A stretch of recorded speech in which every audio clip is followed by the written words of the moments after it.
So my name is BRION Marcus Seinfeld Esquire Case III. I was born in January 26, 2003. I have a YouTube channel, 2 YouTube channels, and a couple social media accounts, and a local jazz band that harasses the elderly throughout the local area. Actual second channel that's become unexpectedly popular is called Your Mom, and it's only called that because I had to disguise it from my father. And that's where I eat paper, and that's what everybody loves to pay attention to. But really, I consider it a side hustle at best. So, my father decided to be a big fat dingleberry, and he decided to censor my channel. I had a 50 subscriber special. Dad thought that I was susceptible to pedophiles, which was nonsense. I was not.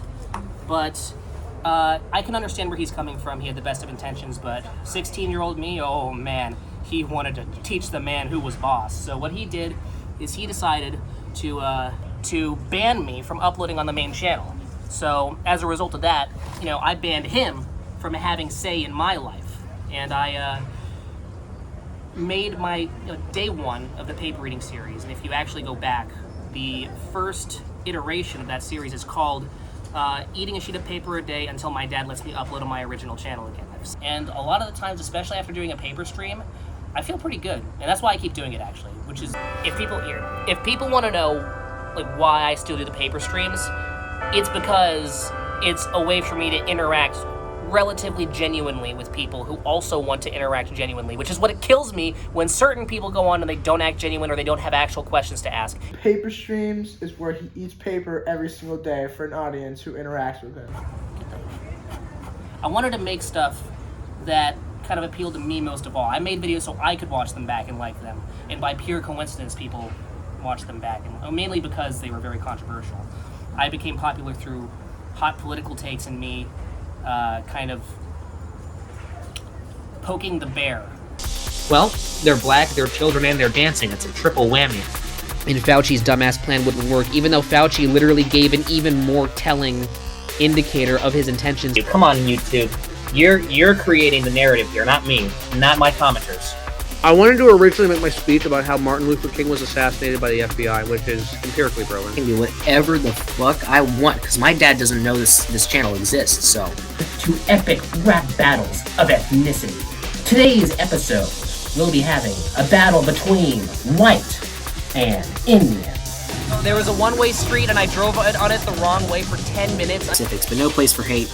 Doesn't know what the fuck they're doing. They need to get their priorities straight. When I get into an argument, a political argument with Brian, I just let him talk it out and just don't say anything back, because it's pointless talking to him or debating with him because his opinions are very strong. His political opinions can be very interesting. I think his opinions on abortion are quite bogus, to say the least. His transphobia and stuff, not the coolest. Every time I've met him, he immediately has said something offensive, which I think is really funny. Well, I am very passionate about politics. Do you think you intentionally be extreme, or are you just completely yourself during the paper stream? That's actually a difficult question to answer, because I think more than often for the last 2 years or so, the lines become a little blurred for me, because I don't know what being yourself really means. Universal barriers. I just think that the actual threshold for where does the real you begin and the fake you begin, those lines are so blurred. But short form answer to your question, I'd like to think that I am as genuine as I can be during my videos or even during public performances, just with a little more caffeine, and literally caffeine, because I need to drink caffeine in order to not fall fucking asleep during one of my work shifts.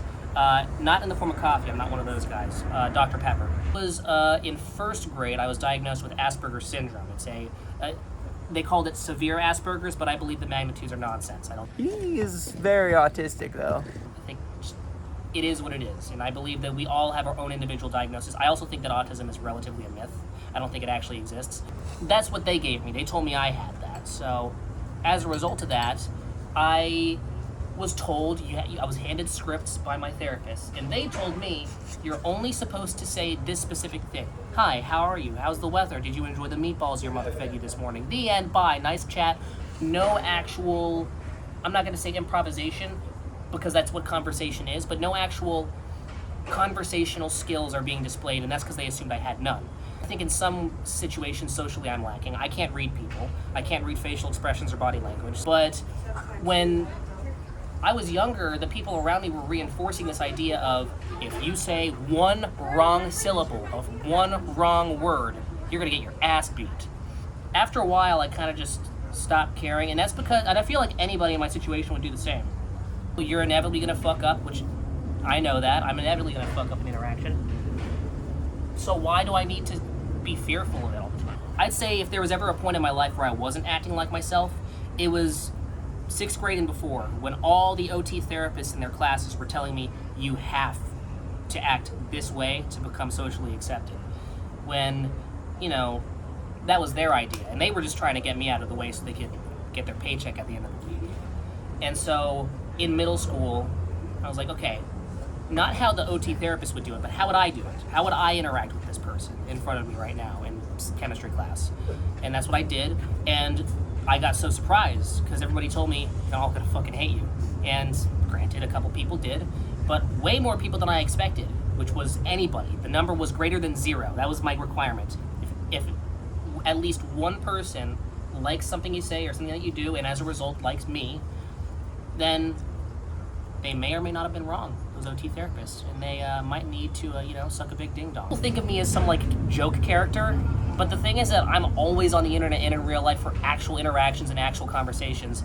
But I think the greatest hoodwink I pulled on myself is because people happen to perceive me that way. I hoodwink myself of any actual real conversations I can get. Like, it's like 80% of conversations, it's just a bunch of memes and a bunch of bullshit. What are your hobbies? Like, what do you do for fun? One thing I do in my free time is I pace and I think. And when I think, I'm working on memorizing. So I memorize movies and albums. I've memorized entire movies, and I have my list of movies that I have entirely memorized over the course of my lifetime. And that I would pace back and forth, and that's how I get my gears turning, which is how I think, right? Those guys over there might be walking because they simply have to get from one place to another. I don't know what that guy's doing, but I 100%, when I walk, especially if it's back and forth and it seems like I have no location, the location is in here. Because I always have songs stuck in my head, so when I play them, I walk to the tempo, or I imagine walking to the tempo. So you always divide by 3. So 1, that's 2 measures. I pace around and to the tempo of whatever song I'm trying to memorize, and that helps me graph out parts of the song. So I can, because there's a lot of detail in the production of a song. So in order to kind of get that, I have to run through it maybe 2 or 3 times, and then when I'm done with that, I've kind of gotten a general estimation of all the details. Now, there are some albums that are very dense. That Since I Left You album, I'm still working on it. There's need to just pace back and forth over a certain segment. In fact, when we were conducting this interview, I was calculating a 4-measure thing in between that trash can, which is step 1, that area, which is 3 steps. Because the way I even think of stuff to say about in any situation is by just doing stuff like this. Like, aside from my parents, like, why the fuck are you walking around all the time? Aside from me having to just clarify to them, I promise you, I'm not psychotic. I'm just trying to craft out a song, and I'm trying to memorize albums. Yeah. In my free time, most of what I do is I just run through albums and movies and try to memorize them. And I sometimes have my dad's office is a TV, so I pace back and forth. Unfortunately, that is the room with the creakiest floorboards in my house, so I piss everybody off when I do that, but I don't care. And I already have the entire room graphed. Diagonal, up, left, right, down. I can walk to every corner of the room, even with the objects in there, and I have my own set of walking paces. So I have all my predetermined pathways I can walk. So I'm able to figure everything out, and when I have a very familiar room, it's the best pacing place. But that's what I do. That's my main thing in my free time. I just kind of walk back and forth and memorize stuff, which sounds really, really, really. He's a really good jazz drummer, I think. I don't know what school he went to. I don't remember any of it at all, but my parents say, and I kind of remember enjoying the fact that, I hit this thing, makes that sound, I hit that thing, I hit something this way at a different angle, makes a crazy different sound. Yeah. When I was a little older, in 5th grade, I had to fully commit to playing in this orchestra, and they liked my playing to the point where they're like, okay, let's just put him in advanced orchestra. And this is when I did it 3 times a year. So this is 6 performances in total in my entire lifetime by the time I was in 5th grade. But then I was committing to doing bi-weekly performances, and this advanced orchestra would play at these giant arenas with actual people who showed up. Yeah. We were called the Mainly Mozart Youth Orchestra. The Mainly Mozart Youth Orchestra was, the idea is that they were selling prodigies in music to everybody.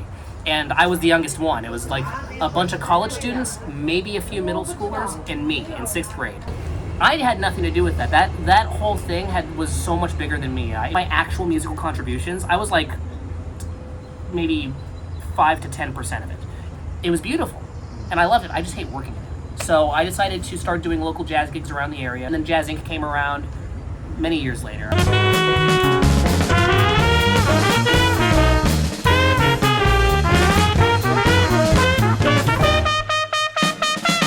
Jazz Inc. was a jazz band, that I joined and was headed by a particular individual, 6'5", Dave Wildopfel. Dave, if you're watching this, I respect you, but your band sucked ass. A lot of stuff, a lot of weird drama that happened within Jazz Inc. Fortunately, the entire band was built on the core of just Dave wanting to fuel his ego. He wanted for the band to represent him. Yeah. And all of us were these goons holding him up. My band, it's me, I'm the one who did all this when I was the worst player in the band. Now, I'm actually a band leader, and I form my own jazz bands, and people know me as a name who gets people jazz gigs, and I attract business. I'm a lot happier with what I'm doing and what I'm doing along with everybody else. And, you know, jazz is a niche genre. Nobody cares about it, you know. But we would just be on the streets. We'd be playing this dead genre of music. We'd get people to, you know, get hyped up. There would be these moments, and they would happen at least twice a month whenever I did gigs. And it would just be these crowds of people around us, and they would just love this music, and that's why I keep coming back. I'm interesting sometimes, and other times I am not, as we all are. Okay. And I think that the fact that I am just such a bonehead, and I go out and I just throw everything out the car window. I will say this without any bias, I believe I am very confident, and I will go out in public and I will say things to people. Anybody who has a mouth and a brain at the same time can do exactly what I've done. It's just they need to be a little more confident. And to me, confidence is not like a whole value that you know, either you have it or you don't. It's not an it factor thing. It all can be learned. I mean, I started doing it because I don't know how to properly censor myself. Stopping this action is going to be a lot tougher and a lot more pointless than just owning it and then trying to get all the positive out of it rather than the negative. Yeah. And so what I did is I'm like, okay, I'm already this type of guy who says everything in public, so I'll do that. That's who I'm going to be. I think that you, my mom, my dad, my sister, Kaden, all those other clowns, you know, they can be just as fucked up and ridiculous and publicly loathed as me. All that is different between me and, I don't know, that kid over there or something, is the fact that I simply just am too boneheaded to censor myself. And that is the biggest hoodwink you can pull on yourself. That is, if you choose to withhold yourself.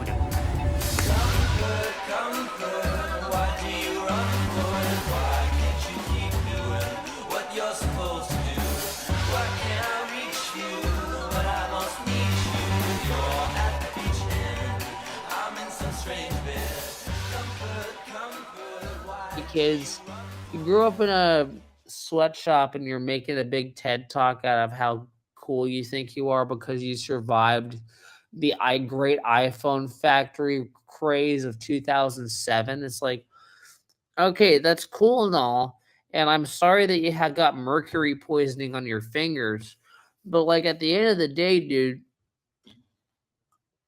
like it can't outdo some of these actual jobs that people legally get paid for here.